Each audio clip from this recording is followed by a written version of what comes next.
Well, good afternoon and welcome to our workshop. All you need is loose parts.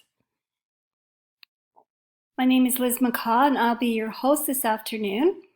I am a Reggio-inspired nature kindergarten educator here on Vancouver Island. I also work part-time as a consultant with educators, schools, school districts, and early learning centers to bring a little bit of loose parts play, Reggio learning, and outdoor education to their programs.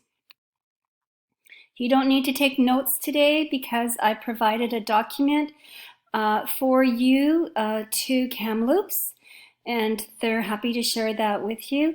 If there's any information that isn't on there that you'd like follow up, you can revisit this video over the next 2 months. I'll post it on my YouTube channel, Reggio Kinder. Let's begin. So these are my intentions for today. I want to consider Reggio-inspired principles and practices which enhance learning, to examine practices which support flexible and inclusive learning environment, and to create opportunities for children to collaborate and co-construct knowledge. So in a Reggio-inspired program, we see the learner as capable and competent, and we see the environment as the third teacher. So the resources that we bring into the environment, everything is available to the students, and we set the students up so that they can independently access the resources. And we provide a lot of time for them to use these resources. And most of these resources are loose parts. Loose parts are open-ended materials that can be used in many ways without a predetermined plan. This allows the materials to be reinvented by the child in different ways. The loose parts can be used on their own or added to other materials. However, they should allow children to create an experiment. They should be easily accessible to the children so that they are used freely in their play. Loose parts should be well maintained, and as the educator, you should be refreshing the loose parts regularly, just like you would any learning material. Many materials found in Reggio Emilia classrooms are authentic, and this means they're real rather than plastic. And this includes natural materials, man-made materials, recycled materials. They're interesting, they're inviting. I love to include sensory in my program with fresh flowers and sensory materials like rice, like Play-Doh, like kinetic sand and regular sand and clay, all of these things that the children can mold and push and pull and squeeze. All of these materials are interesting to children. I always look for materials that are open-ended, that the children can use independently, that are aesthetically pleasing, and that provoke curiosity. Why should you use loose parts?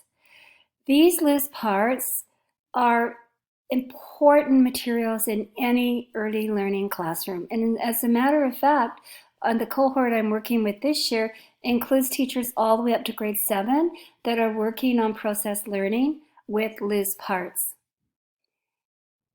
I won't go through this whole list, but I just want to mention that all of these reasons are important in and above themselves, but mostly they empower creativity. We want our children to think outside of the box, to be creative, to problem solve.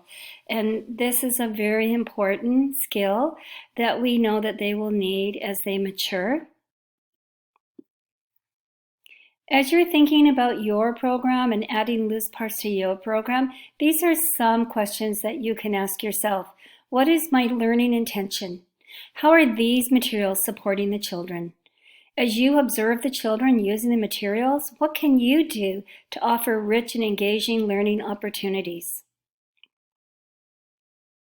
This is a small loose part sample list. There is a more substantial list in today's handout, but I wanted to show you the 3 prime areas: nature loose parts, recycled loose parts, and collected loose parts. When you're introducing loose parts in your program, I always recommend begin with small quantities and just a few selections. Otherwise, you're going to experience what I experienced, which I call the dump and spill, where I used oversized baskets. I filled them with stones, one with pine cones, one with fir cones, one with branches. And the first thing the children did when I put out these materials was dump them.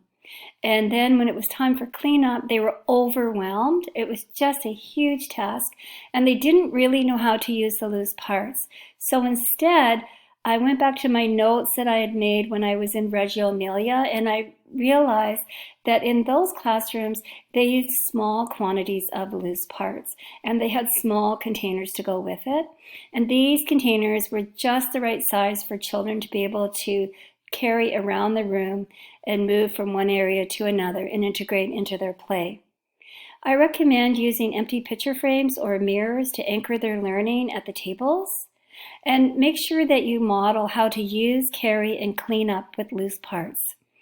Establish expectations early on for how they're used and that they go back where they came from when it's time to clean up. I like to set an expectation that we all work together until everything is put away in my classroom. I begin with familiar materials. I teach kindergarten. I teach a nature program. My students begin with materials they would find in the forest or at the seashore. And those are the materials that I offer to them for counting, for story play, and for literacy play. And I'm very careful with my containers. And we're going to talk about containers in a little while. So student access in a Reggio environment where the environment is third teacher, student access is really important. So I want to make sure that I have visual space around my loose parts so that they can actually see the loose parts and make a decision. I want to give them opportunities to explore the materials and time for that exploration. I'm building trust with my students early in the year, and I want them to quickly grasp that I trust they will use these materials for learning, and that they trust that I'm going to give them the time that they need to explore the materials. I want to provide materials that can help them transport loose parts from one part of the room to another. And so it may be as simple as a basket that they can put their small containers into, or a cookie sheet, or repurposing a wooden tray. Those are all really good supports for the children. I like to introduce my loose parts with my frameworks, and so I begin that right in September, right away, starting with where their stamina is and going forward from there. Here's some examples for classroom storage. So in my counting framework, I use mason jars. In the beginning of the year when the quantities are small, I use the tiny mason jars. And then as time goes on, I move from the smallest jars to salmon jars, to jam jars, to half pint jars. And our quantities continue to grow. I use acrylic boxes. I'm lucky my husband works at the plastic shop, so he can make me small acrylic boxes from leftover pieces for a very small price. But when I was new to this, I wasn't sure what I wanted my containers to look like, and so I didn't want to invest any money. It was Christmas time and my friends were buying chocolates in acrylic containers. And so I just collected all of those and used those for my loose parts. Then I moved to mason jars, and from there I moved to more permanent containers like the acrylic boxes my husband makes for me, or the acrylic boxes that you can purchase at the dollar store, especially the 3-section ones that are normally found in bathrooms. This year, our local grocery store gifted me a section veggie trays, and I love those because I can put out complimentary loose parts all in one container. It's easy for the children to carry and set in the middle of a table and share with a colleague, a peer. Or it also fits nicely onto our shelf. So I'm finding that that's the best container I'm using for storage this year. If you're going to use loose parts, you're going to end up with some materials that you're going to put away, either because you want to save them to refresh your loose parts or because you have something you want to use later in the year. And so I always recommend for you to also use transparent containers. And these are the containers that are on my shelf. And I have the loose parts I'm going to use next at the front, and behind them I have a second container with loose parts that I'm going to access in future weeks. On the high shelf are my loose parts for weeks after that. It's a very easy system. So using loose parts in your program. These are the frameworks that I use, and I use these frameworks all year long, and many of my cohorts from kindergarten to grade 7 also use these frameworks. It's just the curriculum that happens within these frameworks that can change from grade to grade. So counting collections, I begin the year perhaps 2 or 3 times a week as the children are building stamina and learning my framework. And so they begin with a learning partner, and one partner chooses where they sit. The other partner, after they discuss if they want a large number or a small number, one partner will go and get the materials and bring it to their sit spot. They can count together or count side by side, and they keep counting until their stamina is used up. Over time, I ask them to count 3 or 4 jars, and when they're ready, I introduce my graphic organizer where I ask them to actually show their thinking by drawing a picture.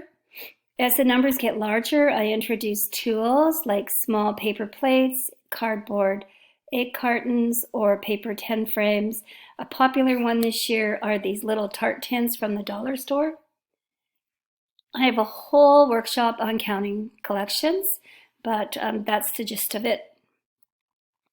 Sensory play, children love sensory experiences, and this is just a simple bin that I have using loose parts paired with kinetic sand, and I just keep that in a bin. And what's really nice about kinetic sand is, unlike Play-Doh, it doesn't dry up, so I don't need to keep it covered. We do a lot of loose parts play with literacy, especially in the first months of the school year in kindergarten. So these are just some stones I've gathered at the beach, and during the summer months at the cottage, I just use my chalk pens to print 2 sets of uppercase and lowercase letters. So it's a very inexpensive loose parts resource for my literacy program. So when you're storing your literacy activities, I always recommend using simple containers. They need to be lightweight and easy for the children to carry and not take up too much room. I also want my cleanup to be simple. I find that the 3-section acrylic container, technically made for the bathroom, works really well as these beautiful veggie trays that I have. Throughout the year, I plan a few literacy inquiries using loose parts and art as the core materials. At the beginning of the year, I introduced this framework with invitations to play using alphabet names and sounds, including their own names. The children choose an activity with a peer and explore the materials. Here's a few examples. Here, my friend and I just made fabric letters, and we did uppercase and lowercase, and we just put the letters in a basket with a basket of objects, and the children matched the beginning sound of the object with the letter. On the right-hand side, there's that 3-sectioned tray from the dollar store, and I've got uppercase and lowercase letters and name cards. And initially, the children were building their own name, and then later, they began to build their friends' names. Here's uppercase, lowercase match, and this is a really good one to use if you're assessing students, because you can say, notice if they're able to match an uppercase letter with a lowercase letter. You can switch out the letters for objects and have them do the beginning sounds. In the middle photo, it's just Play-Doh and letters, just doing some letter stamping, and often they love to do this to stamp their favorite words and their favorite names of friends, or their own name, or their mom or their dad or a sibling. On the right-hand side, I got this idea from Imagination Tree, and what the children have done is they've created a set of pipe cleaners with small beads, and they twist the beads to make different letters, and so this is an example of S. As time goes on, we transition to word work, and so when the children are ready, I offer alphabet and word work. So I'll offer some play materials that are alphabet and then some that involve words. This may include building, sorting, comparing, or creating words using art materials as well as loose parts. So on the left-hand side, these pieces are from More to Love Kinder, and she's used a wood burner to create sight words, rhyming words, and letters on pieces of dried wood. On the right-hand side, I've taken those same resources. So instead of read, build, I also have read, build, and write, and very popular activity. On the left-hand side, I've got some loose parts from Itsy that are reminiscent of Handwriting Without Tears, and the children can choose a sight word and build the sight word using these loose parts. And I've just anchored that space with a tea towel. On the right-hand side, I'm using loose parts to play bingo. I do a lot of bingo with loose parts. And so this is in my outdoor program, and I've organized the children into learning groups. And so in this learning group, I've got words that they know, words that they're working on, and a couple of new words. And so I just say the name and they put a tree cookie beside it. And the first child with 5 words identified wins the bingo game. Now the Atelier is the art section of your classroom, and as a Reggio-inspired educator, it's about 30 to 35% of my space. We do a lot of process art, a lot of transient art, and it's fully integrated into all of my frameworks.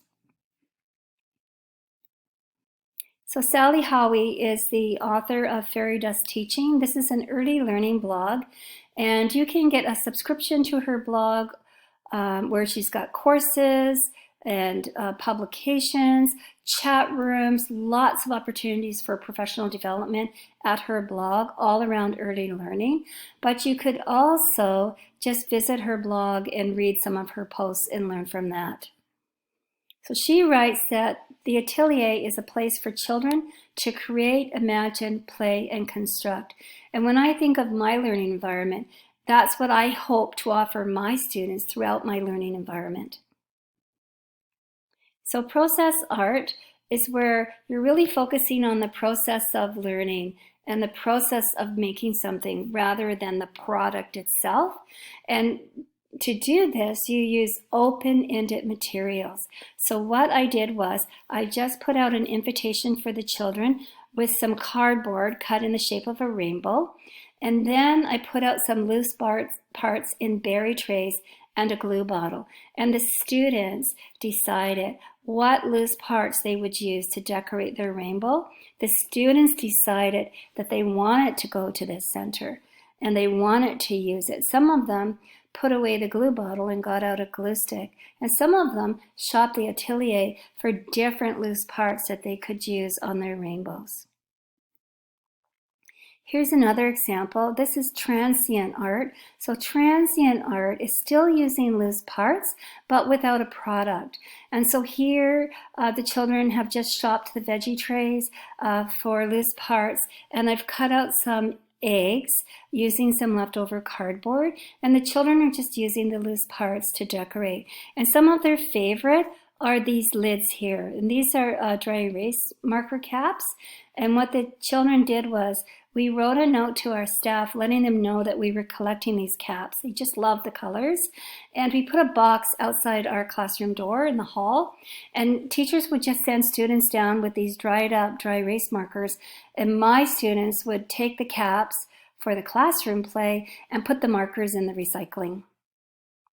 You can see that we've got quite a range of materials, some old donated yarn, some wooden tree cookies painted with acrylic paints, some purchased items like these beautiful wooden beads from the dollar store, or the graphic coins that we bought with a grant. And we've got some bottle cap lids and some marker lids as well.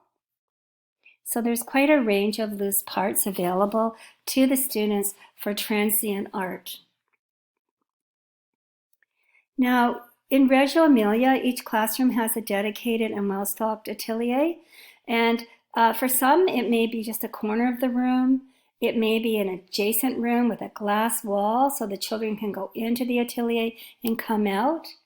You may find that your space only has room for a focused mini atelier, maybe just for collage, or just for writing, or just for paint, or maybe just for clay. Over time, my atelier has grown to use all three. I have built-in shelves and I have a rolling cart, and I fund this in different ways. So part of my funding comes from the money the students bring each year for school supplies. So I take a portion of that and spend it. I might buy some new watercolor paints one year or some new clay. Some of the money will come from the school where they give you maybe $100 a year. I'll use that for process learning. And sometimes I apply for grants, like the NOI grant, where I'll work with a team, a learning cohort, and we'll focus on using loose parts in our program for process learning. And through that grant, I can purchase resources for the children. We're really fortunate in our school district, School District 68, because our district wants us to support teacher inquiry. And so they're supplementing this grant with an additional $500. So that's been really good for our school. We did 3 years of purchasing loose parts for math, and we put together 2 kits for each grade, kindergarten to grade 5, for counting collections. And this is great because it encourages teachers just to take the bin and begin using that framework without having to source out all of the loose parts, purchase the mason jars, accumulate the tools that they need. Everything is in these kits for the teachers, and they can keep them as long as they want. If we have a third teacher in that grade wanting to use these materials, they can share a bin, or we will work to create a third bin that teacher can access. When they want to refresh their materials, they just shop each other's bins. And when they're not doing counting collections, the bins can go back into our shared space. So it's a win-win situation. We're working on literacy next, so that's the next area that we're going to work on. So we've done literacy, we've done numeracy. This year we're working on art, creating ateliers in our classrooms and building up our art resources beyond what you would typically find in a school, paper, glue, tempera paint, plasticine. We've expanded that to include clay and watercolor, charcoal, pastels, oiled pastels, water pencil crayons, water crayons. I just really use these grants to expand the beautiful resources we can offer to our learners. So Barr and Shannon are doing a research project on creativity, and they're looking at process learning through an art-filled education. And this is a quote from their research, that an art-filled education is child-led. It eliminates the worry about the right way and the wrong way. It brings joy to children, and it teaches them a set of skills that worksheets and formalized schooling can't teach. And so I've just written some of the things from their research. Innovation, observation. Children observe each other. They collaborate together. You're embracing differences by not having one way to do things. Children find their inner voice in expressing themselves through transient art, through process art, through collaborations with other students. They learn to trust their abilities, and you learn to trust them, that they are going to learn. They learn how to present their ideas to their peers, present their ideas to you as their teacher, to their families. they get really brave. They get brave enough that they can share what they're doing and teach each other.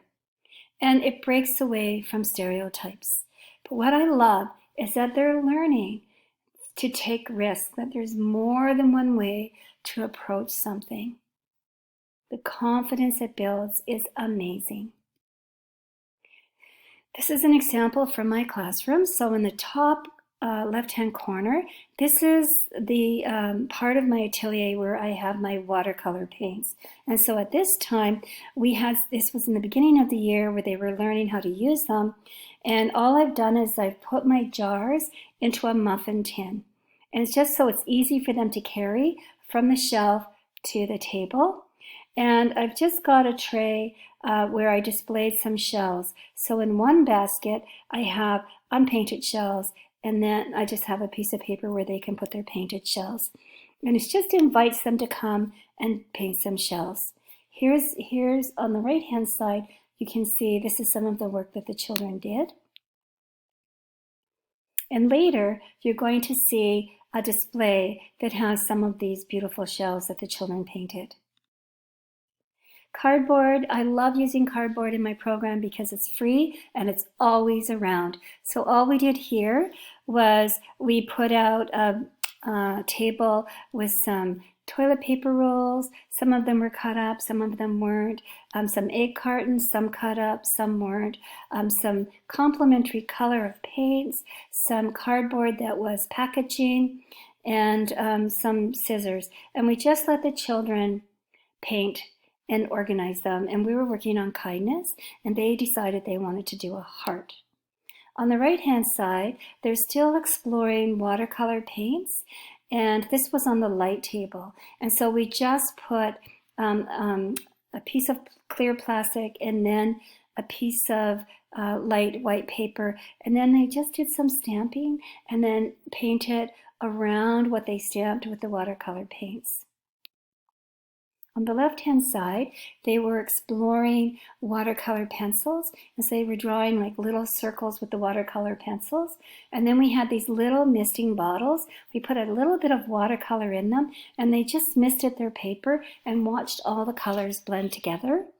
On the right-hand side, it's collage, where they're just using paper and twigs from the forest to create different shapes, totally open-ended. The left-hand side, this is a program called the Look Closely program, and this is where we really want to teach our students to look closely at an object and notice the details and then draw what they see. And so it's really interesting. The grade 2 teacher has just started to do this program, and she's so excited by how her students have embraced it. Art's been hard for her this year, and so she's moving towards process learning, and so she's embraced art as part of the process. And so she's offered this gift of time and being able to revisit this concept of looking closely each work, just using a piece of paper and a black line Sharpie. And they're just looking closely and drawing what they see, just with simple nature objects. On the right-hand side, some art, my students love to work with chalk. And so sometimes they'll work with chalk on rainy days where it's kind of misty and the chalk colors are really deep and rich. And other sunny days, they'll work with it to create art. And so in this picture, they were working on kindness, and they really were wanting to inspire kindness in their community. And one of the ways they did it was through art, was creating these stained glass hearts on the sidewalk at our local beach where we go each week for one of our off-site mornings. And what was really wonderful about this was how the pedestrians were walking by so carefully, and they would stop and they would give advice to the children. You know, what if you move your tape over here? And I loved how the children were open to it and, you know, just moved the tape a little bit. And so that's how that one side got so straight. It was actually one of the couples walking on the sidewalk that stopped to chat with the children about what they were doing. In the fall, I often include rollers and some stamps in my Play-Doh, and then I gradually add more and more loose parts as time go on.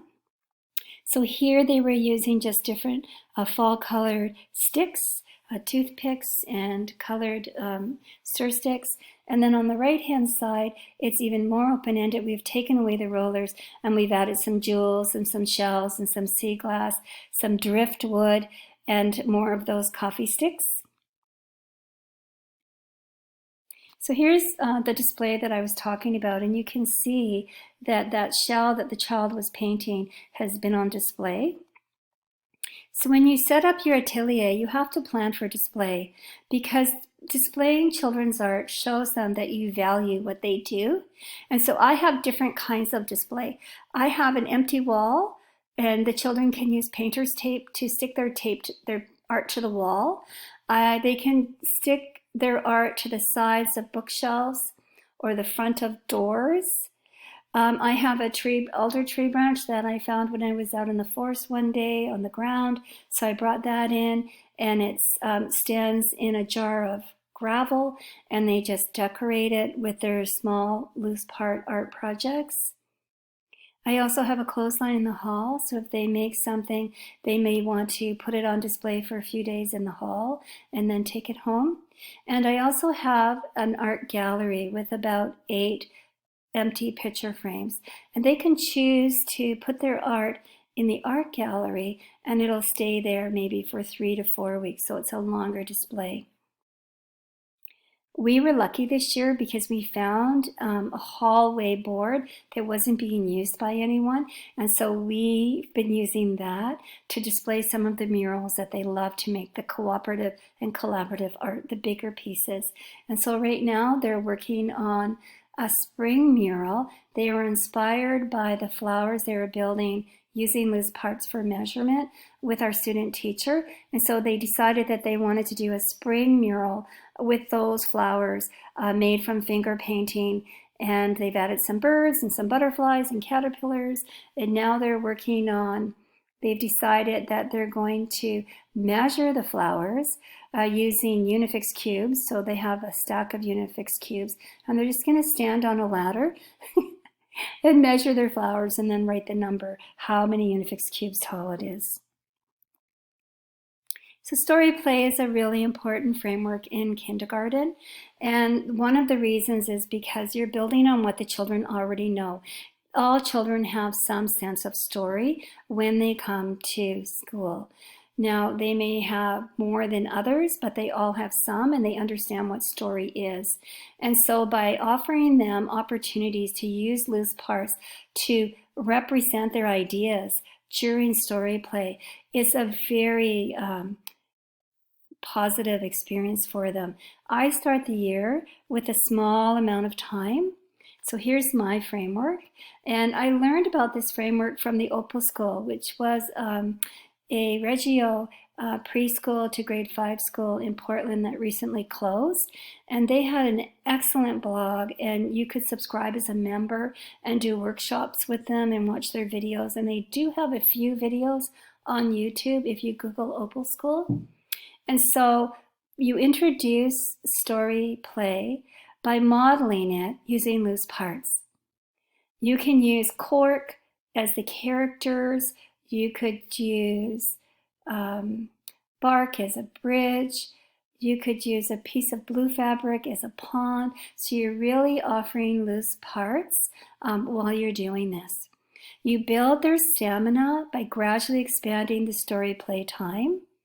I offered in the fall 4 times a week, and then in the spring 3 times a week.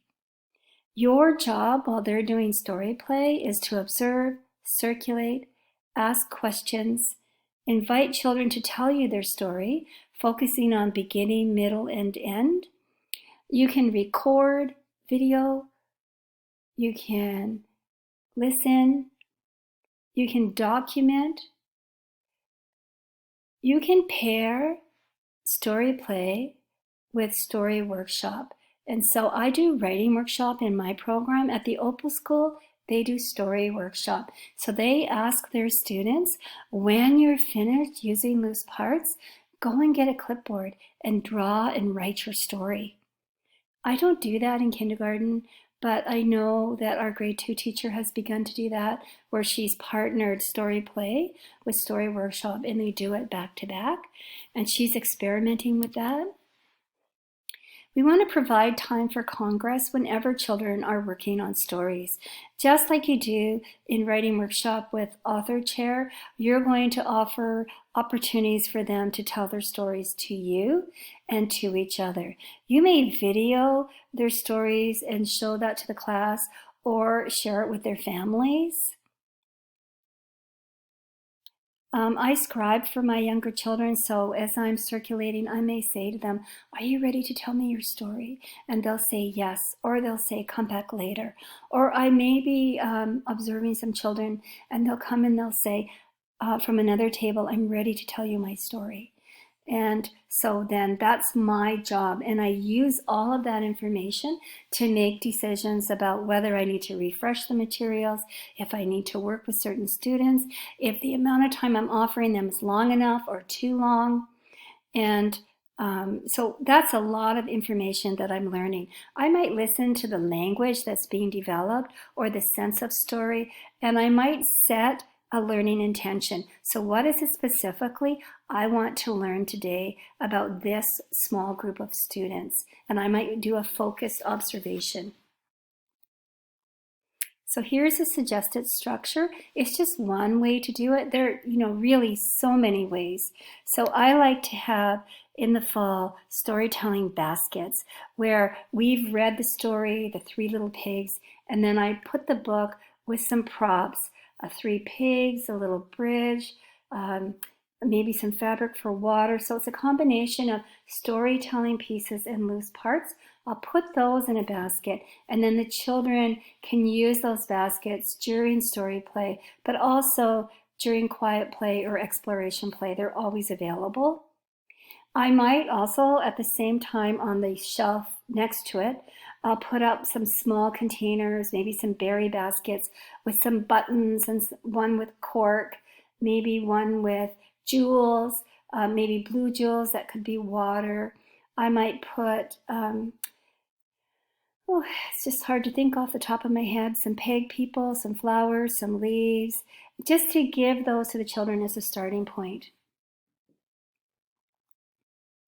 Now we know as early learning educators that creating stories naturally emerges for children when they play. When they play with the blocks or the Lego or in art where they're drawing people, they're always telling a story.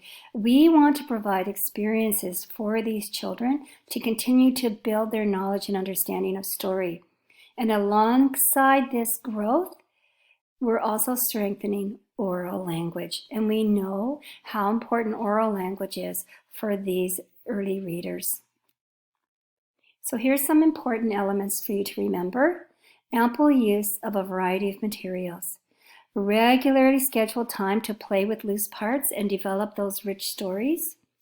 Working with a friend to co-construct stories. We know that children are social, and we know that they learn when they get to learn alongside a peer. I want to give them space to spread out and play with loose parts, and this means when I'm offering story play, I'm using the tops of tables, I'm setting up space in the block area, I might set up invitations in the main gathering area on the floor, I might even do it on the windowsill.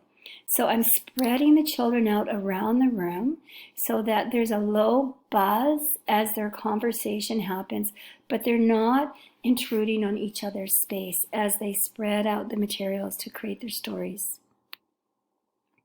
Here's a few photos from this year, and you can see that there is definitely a mix of recycled nature and repurposed loose parts. So we've got rocks that were donated from a local rock yard, tree cookies, we've got some styrofoam packaging, we've got peg animals and mirrors, repurposed trays, we've got baskets repurposed and some wood cut up to resemble trees. We've got rubber animals and glass gems.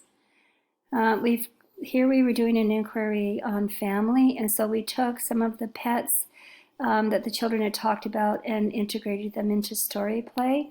And here we've just used some objects reminiscent of fall, some wood branches, some fall leaves, fall colored fabric, and created an open-ended invitation for the children. Here's some tips. Develop shared resources with your school team. This not only saves you space in your classroom because they're not all being housed by you, but it also saves you money and time. One advantage I have with my school team is that we have a teacher on our team who has an eye for interesting objects. And so we love it when she goes shopping in the thrift stores with her kids and comes back with something for story play that never in a million years would we have imagined how to use that in story play. Set up your invitations prior to school or after a break. This way the children can flow into story play. It gives them more time because you don't have to gather them up and organize them. It shows them that you trust them, that they're going to go and join into story play and get to work. And it tells them that they're independent. You're not the one who has to organize them. They actually are quite capable of organizing themselves. You can use literature. So here is a story about a bear.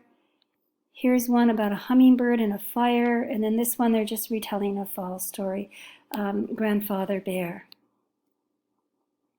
So story play can be purposely set up so that it reflects the child's cultures in diverse communities.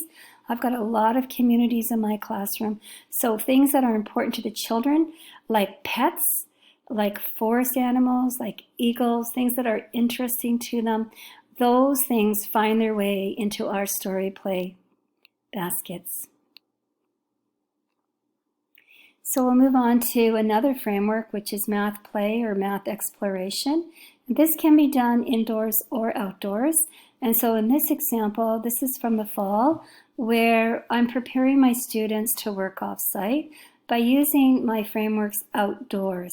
And so all I did here was we were doing math and we were doing balancing. And so I brought some of my rocks from the classroom outdoors, and the children transitioned to math play outdoors using natural materials. Here's an example that can be done indoors or outdoors, and this is from last week. So we were working on comparison and measurement. And so the students were working with a learning partner, and they measured each other side by side to compare how many fir cones tall they were. Then they measured the adults. So we had two students and an adult, and they were able to compare themselves to the adult. And what I loved was that they went all around me. So I actually had my whole body framed, and then they would lay inside my body outline and compare themselves. So I was a little bit taller and a little bit wider, and they had great fun with this. And we knew they were engaged because when the lesson was over, they went to have their snack and followed by exploration. And more than half the class went back to playing with the fir cones. Here's an example in the classroom using loose parts for measurement. So this student built the flower with loose parts, and then she got one of the counting collection jars, which we often use in math for other purposes, and she actually laid the beads to make a line. The stick on the table, that's there so she can line up the top of her flower with the top of her objects to make sure that she's measured from top to bottom and not gone too high. Here's another example of loose parts using domino cards and unit number blocks. And all the children are doing is finding the sum of the two numbers and building it with the unit number blocks. On the right-hand side, it's the same concept, finding the sum, but this time they're using sticks from the forest to build the number set. Another example from math exploration. These are just MDF number boards where the children, we've just routed out the number, and the children are using loose parts to make the formation of the number. On the right-hand side, we just created Christmas trees with MDF board, and the children are decorating it. Now, this was during exploration. If you wanted it to be math, you could simply ask them to make patterns with the loose parts. Symmetry and patterns are very popular with young children. So this was from last week. We were in our large forest, and the children love to create nature art in the large forest along the pathways so that when people are walking, they notice all this beautiful art. And so they made many, many mandalas along this broad path. And we knew that they were engaged again because after snack during exploration, many of them returned to tweak their mandalas, to add another circle, or to create mini mandalas beside it.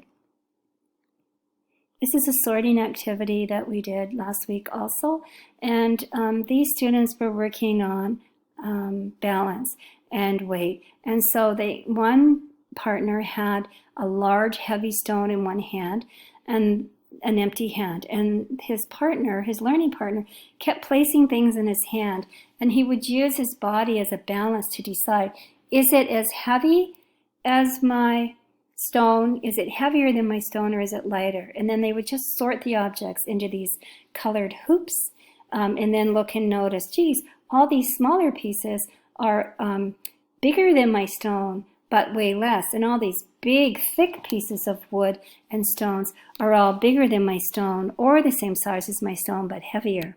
It was a very interesting discussion to listen to amongst the learning partners. So I plan for assessment as part of my day. I do this during quiet play. So every afternoon during quiet play, the students work with a learning partner, and they choose from a range of activities I offer them. So this could be painting at the easel, Play-Doh, a literacy game, a numeracy game. It could be building with magnet tiles. It could be a story play basket. So we choose this range of activities usually together, and then from that range, they choose something they can do independently without me. If they have a problem, we have practice strategies that they use. I'm not available unless someone is hurt. This is my time to meet one-on-one with students and have an opportunity to talk to them, to have them do a demonstration. I don't do intervention usually at this time. I do my intervention during morning exploration, but I might give them extra practice or just look closely at what the children is able to do. So here's that same student that was earlier building the flower and then doing the measurement.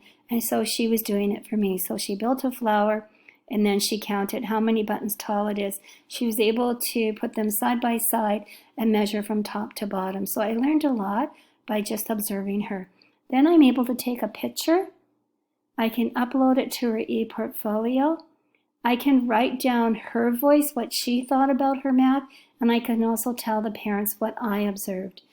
If I make a little video, parents can write what they observed as well. So this is an excellent assessment opportunity using loose parts. Here's a couple more. So here the child is working on beginning, middle, and end sounds, and on the other side it's building a number 3 ways. Once you begin to offer these materials to children, it's hard to imagine any portion of a child's play without loose parts. Here's a few examples with loose parts from our kindergarten morning. And the picture on the right is from the internet, but this is something that we do regularly as well, just with golf tees from a local golf course and marbles. And you can see that it is very open-ended.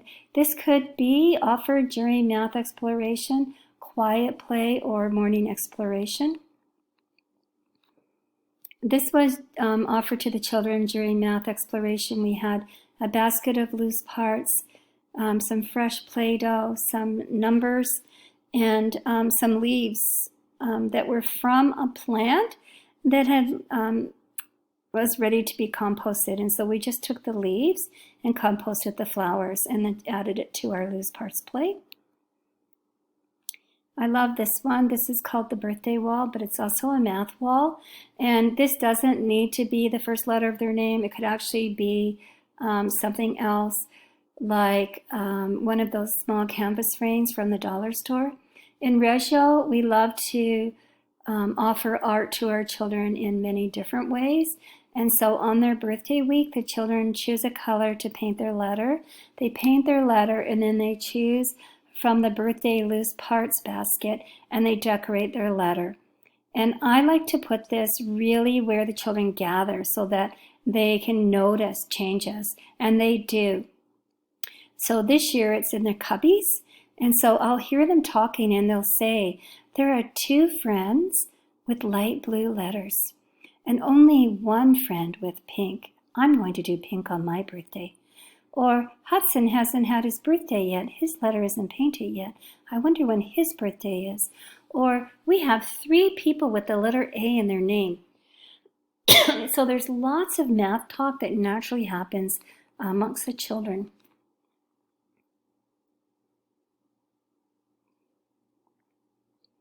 This is the math stick game, and in this game, the children have a rubber die that's very bouncy, and they actually lay out 10 sticks, so they're counting out their sticks, and then they each take a position on at the end of the row of sticks.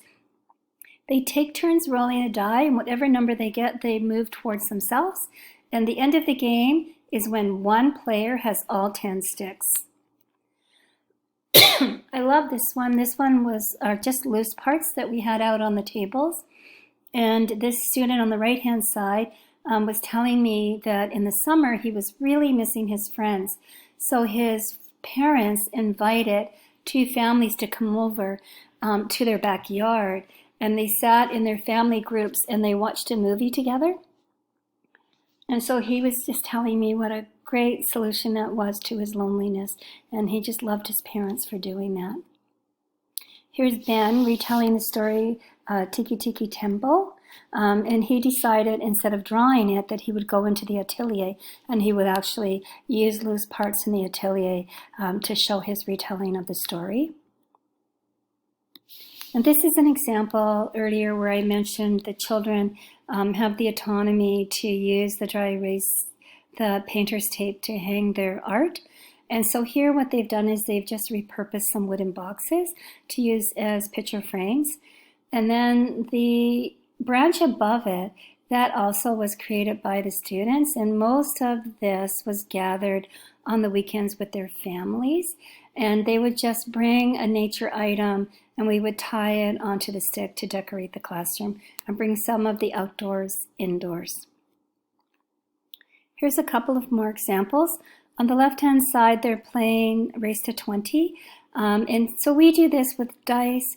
We do this with tally cards, with number cards. And here they're using our wooden number desks from More to Love Kinder, who owns an Instagram account, and she makes a lot of learning resources for teachers.